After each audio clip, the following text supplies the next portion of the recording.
Five fishermen who spent 55 days adrift at sea arrive in the Galapagos Islands after rescue. I don't know why I enjoy stories like this.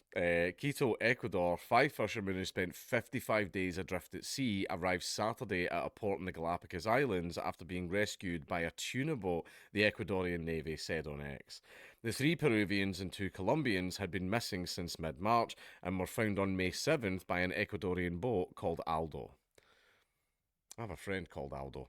The fishermen had reported damage to the boat's alternator 2 days after setting sail from Pucusana Bay. To the south of Peru's capital, Lima, the Navy said in a separate post on Friday.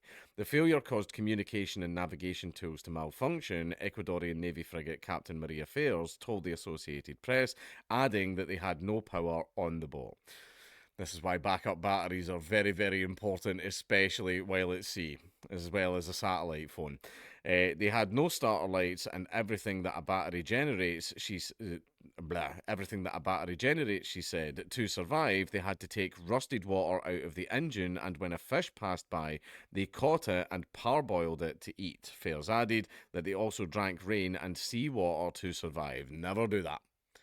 Never, ever, ever drink seawater, no matter how desperate you get. You're just going to kill yourself faster. The men are in stable condition, and the Navy said it is coordinating with local and foreign authorities to ensure their safe return to their respective countries. Earlier, go away. Free press equals strong democracy. Seems like the freer the press, the worse democracy gets.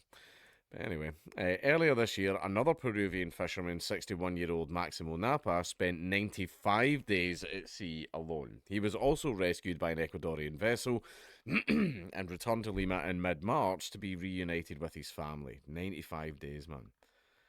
And there we are at the end of the article. I really like stories like this. Don't know why. I mean, it's horrible what the men went through. I'm really, really sorry about what they went through. I'm not saying, oh, they suffered for 55 days. Great. Like, that's not what I'm saying.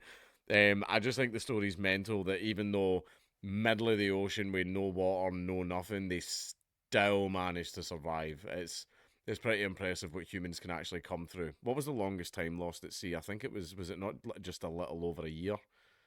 A guy was just floating on a raft and he was like, he would lay fish bait out for seagulls and like pretend to be dead and then grab the seagull at the last second, and he would survive by like drinking the seagull's blood and eating the seagulls. Yeah, it's a really messed up story. Anyway, bye bye.